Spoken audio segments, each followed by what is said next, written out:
അപ്പൊ ക്രിസ്തു നമ്മുടെ പാപങ്ങൾക്ക് വേണ്ടി എന്ത് ചെയ്തു? തിരുവെഴുത്തുകളിൻ പ്രകാരം മരിച്ചു. അപ്പൊ നമ്മുടെ പാപങ്ങൾക്ക് വേണ്ടി തിരുവെഴുത്തുകളിൻ പ്രകാരം മരിച്ചു, പിന്നെ തിരുവെഴുത്തുകളിൻ പ്രകാരം അടക്കപ്പെട്ടു, പിന്നെ ഉയർത്തെഴുന്നേറ്റു. Christ died, Christ was buried, and Christ is risen again. Not only that, there is an important addendum to that gospel.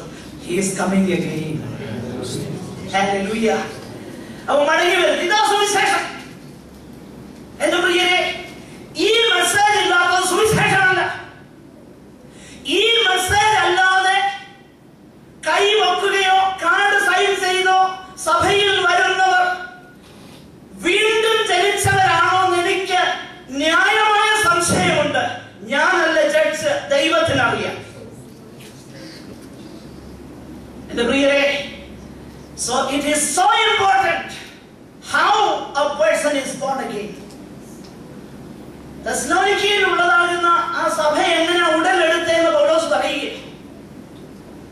It was not error, അബദ്ധം പറഞ്ഞതല്ല. പിന്നെ മറ്റൊരിടത്ത് താൻ പറയുന്നത്, ഞാൻ കർത്താവിങ്കിൽ നിന്ന് പ്രാപിച്ചെന്നാ പറയും. പെട്ടെന്നൊന്ന് വായിക്കാം. ഗലാത്യ ലേഖനം അതിന്റെ 1-ാം അധ്യായം. എനിക്കറിയത്തില്ല, ഞാൻ 12-ാം വാക്യം വരെ കവർ ചെയ്യണമെന്ന് ഓർക്കുകയാണ്. 1-ാം അധ്യായം അതിന്റെ 10 മുതലുള്ള അതിന്റെ 6 മുതൽ താഴെ പെട്ടെന്ന് വായിക്കാം.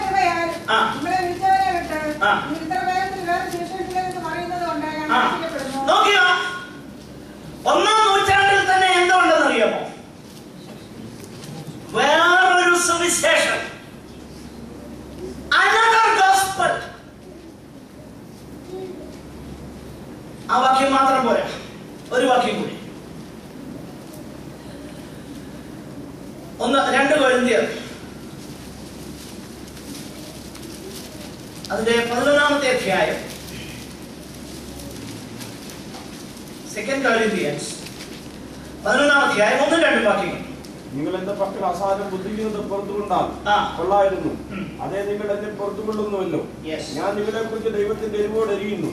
ഞാൻ ക്രിസ്തുവിന്റെ ഏകപുരുഷനെ നിങ്ങളെ നിർമ്മല കന്യകയായി ഏൽപ്പിക്കാൻ വിവാഹ നിശ്ചയം ചെയ്തിരിക്കുന്നു. എന്നാൽ സർപ്പം ഹവ്വയെ I am jealous for your sake. Jealousy.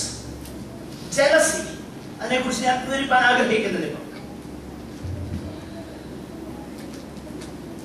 നിങ്ങളെ വിളിച്ചിരിക്കുന്ന എന്നാൽ സർപ്പം ഹവ്വയെ ഉപായത്താൽ ചതിച്ചതുപോലെ നിങ്ങളുടെ മനസ്സ് ക്രിസ്തുവിനോടുള്ള ഏകാഗ്രതയും നിർമ്മലതയും നോക്കണം. എന്റെ പ്രിയരെ, ക്രിസ്തുവിനോടുള്ള ഏകാഗ്രതയും നിർമ്മലതയും. ഞാനൊന്ന് ചോദിക്കട്ടെ, സഭയിൽ വരുന്നത് എന്തിനാ എന്ന് ചോദിച്ചാൽ പറയാൻ വിടുതൽ പ്രാപിക്കാൻ. കഴിഞ്ഞ ദിവസം എനിക്ക് ഭയങ്കര സങ്കടമാണ്. എനിക്ക് ഭയങ്കര സങ്കടമാണ്. ഒരു പ്രിയപ്പെട്ടവർ, ഞാൻ ആരാ എന്താണെന്നോ ഡെസിഗ്നേഷൻ ഒന്നും പറയുന്നു,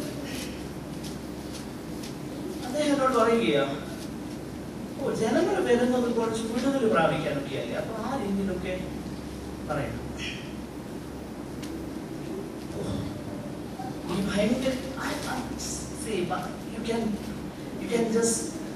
എനിക്ക് ഭയങ്കര പ്രയാസം തോന്നി, ദുഃഖം തോന്നി. ജനങ്ങൾ വരുന്നത് എന്തിനാ? വിടുതൽ പ്രാപിക്കാൻ.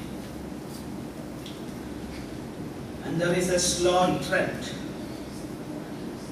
Not slow, it is so fast that people would not put up with sound doctrine. പഥ്യോപദേശം പൊറുക്കുകയില്ല. അവരെന്ത് ചെയ്യുമെന്ന് അറിയാമോ? കർണരസകരമായത് കേൾപ്പാനായിട്ട് സത്യത്തിന് ചെവി കൊടുക്കാതെ കർണരസകരമായത് കേൾപ്പാൻ വേണ്ടി അവരെന്ത് ചെയ്യും? ഇത് ഭയങ്കര ആവശ്യമുണ്ടോ? ദൈവമക്കളെ, നമ്മൾ ബിബ്ലിക്കലി ഇല്ലിറ്ററേറ്റ് ആകരുതേ. കർണരസകരമായത് കേൾപ്പാൻ വേണ്ടി അവരെന്ത് ചെയ്യുന്നു? സത്യത്തിന് ചെവി കൊടുക്കും. ചെവി കൊടുക്കുന്ന കാലം വരും. അപ്പോൾ അങ്ങനെ this is A vicious circle എന്ന് ഞാൻ മനസ്സിലാക്കി. ഇത് ഒരു വലിയ പ്ലോയാണ്. ഇനി ഇതിനകത്ത് അൾട്ടിമേറ്റ്ലി മറ്റൊരു കാര്യം കൂടെ സംഭവിക്കുന്നത് പെട്ടെന്നൊന്ന് ചൂണ്ടിക്കാണിച്ചിട്ട് ഞാൻ ഒരു വിഷയത്തിലേക്ക് മടങ്ങി വരാം. അതായത് ഇതിങ്ങനെ കുറെ നാൾ പോകുമ്പോൾ ദൈവം തന്നെ എന്ത് ചെയ്യുമെന്നറിയാമോ? ദൈവം തന്നെ God will allow a flood of such teachers in the church because the church doesn't want the pure word of God. ദൈവസഭയ്ക്ക് സംശുദ്ധമാകുന്ന ഉപദേശം വേണ്ടാതെ വരുമ്പോൾ God will let such teachers take center stage. Why do I say that? I say because of words in the Bible. 2 Thessalonians 2 and verse 10. അവർ രക്ഷിക്കപ്പെടുവണ്ണം സത്യത്തെ സ്നേഹിച്ച് കൈക്കൊള്ളുകയാണ്. നോക്കുക, സത്യത്തെ സ്നേഹിച്ച് കൈക്കൊള്ളുകയാൽ തന്നെ ഞങ്ങൾ ഭാവിക്കും. അങ്ങനെ ഭവിക്കും. നേരത്തെ എഴുതിയിട്ടുണ്ട്, എന്റെ മോൾ എഴുതിയിട്ടുണ്ട്, സാത്താന്റെ സകല വ്യാപാര ശക്തിയും അനീതിയുടെ സകല വഞ്ചനയും. ആ വാക്യത്തിന്റെ അടുത്ത് 2 കൊരിന്ത്യർ 11-ാം അധ്യായം 1 മുതൽ താഴോട്ടുള്ള വാക്യം കൂടെ ഒന്ന് രേഖപ്പെടുത്തിയിട്ട് ചേർത്തൊന്ന് വായിച്ച് അതിനെ ഒന്ന് ധ്യാനിച്ച് നമുക്ക് മനസ്സിലാവും. See, this is what is happening. I know ഇതൊക്കെ വളരെ കാഠിന്യമുള്ള വാക്കുകളായിട്ടും വളരെ എക്സ്ട്രീം ചിന്താഗതിയായിട്ടൊക്കെ തോന്നും. പക്ഷെങ്കിൽ this is the truth. This is the truth. Why do we come to the church? പലപ്പോഴും ഈ ഒരു ലക്ഷ്യത്തിൽ അപ്പൊ പൗലോസ് പറയുകയാണ്, ഞങ്ങളുടെ സുവിശേഷം എന്ന് പറഞ്ഞു കഴിഞ്ഞാല് നിങ്ങള് പൗലോസിന് വളരെ ബോധ്യമാണ്. നിങ്ങൾ വേറൊരുവനിലേക്ക് പെട്ടെന്ന് കൃപയാൽ നിങ്ങളെ രക്ഷിച്ചവൻ നിങ്ങൾ എന്ത് ചെയ്യുകയാണ്? പെട്ടെന്ന് പറയുക വേറൊരു സുവിശേഷം. താഴോട്ടുണ്ട് വേറൊരു സുവിശേഷം, വേറൊരു യേശു, വേറൊരു ആത്മാവുമുണ്ട്. കേട്ടോ, ഈ 3 കാര്യങ്ങളുണ്ട്. Another gospel, another spirit, another Jesus. Let us be very, very careful. അതുകൊണ്ട് ഇത് ദൈവസഭയോടായി പറഞ്ഞേക്കുന്നതിനുള്ള കാര്യം ഇറ്റ് ഈസ് എക്സ്ട്രീംലി ഇമ്പോർട്ടന്റ്. കൊരിന്തിലുള്ള സഭയോട്, തെസ്സലോനിക്കയിലുള്ള സഭയോട് പറഞ്ഞത്, പുറത്തുള്ളവരോടല്ല പറഞ്ഞേക്കുന്നത്. This is very important.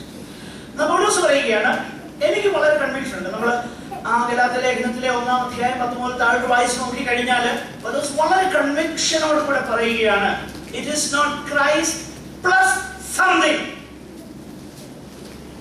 ക്രിസ്തുവും അതിന്റെ കൂടെ ചിലതും കൂടെ അല്ല. ഇന്നങ്ങനെ. കാരണം നരകത്തിൽ നിന്ന് ഇവിടെ എല്ലാം വേണം, പിന്നെ ഒടുവിൽ മരിക്കുമ്പോൾ നരകത്തിൽ നിന്ന് രക്ഷയും വേണം. അപ്പൊ ക്രൈസ്റ്റ് പ്ലസ് സംതിങ്. പൗലോസ് പറയാ nothing doing. Christ plus something അല്ല. പിന്നെയോ ക്രിസ്തു മാത്രം, ക്രൈസ്റ്റ് അലോൺ. വേറെ ഒന്നുമില്ല. കൃപയാൽ നിങ്ങളെ രക്ഷിച്ചവരിൽ നിന്നും നിങ്ങൾ എന്ത് ചെയ്യുക? മറ്റൊന്നിലേക്ക് നിങ്ങൾ. പൗലോസ് പറയുക, ഇത് ഞാൻ മനുഷ്യരിൽ നിന്നൊന്നും അല്ല പ്രാപിച്ചത്, പിന്നെ എന്താണെന്നറിയാം, ഞാൻ ദൈവത്തിൽ നിന്ന് പ്രാപിച്ചത്. So he had the conviction about the gospel. സുവിശേഷം ഒന്നാമതാ പറയുന്നു, ഇത് അബദ്ധത്തിൽ നിന്ന് വന്നതല്ല, ഇത് എന്തെങ്കിലുമൊക്കെ വിളിച്ചു പറയുന്ന പരിപാടിയല്ല ഞാൻ നിങ്ങളോട് പറഞ്ഞത്. So the foundation is very, very strong. 2, പൗലോസ് അവിടെ പറയുന്നത്, നമ്മൾ തെസ്സലോനിക്ക ലേഖനത്തിലേക്ക് പിന്നെ മടങ്ങി വരാം. അവിടെ പറയുന്നതാകുന്ന കാര്യം, ഇത് ഞങ്ങളുടെ മോട്ടീവും ഞങ്ങളുടെ ലക്ഷ്യവും വേറെ ഒന്നുമല്ലായിരുന്നു. സുവിശേഷം പ്രസംഗിക്കുമ്പോഴും വേറെ ലക്ഷ്യത്തോടു കൂടെ പ്രസംഗിക്കാം, ഇല്ലേ? ദിവസത്തിൽ തന്നെ ഉണ്ടല്ലോ. പെട്ടെന്നൊരു വാക്യം വായിച്ച് ഫിലിപ്പി ലേഖനം 1-ാം അധ്യായം 14 മുതലുള്ള വാക്യങ്ങൾ.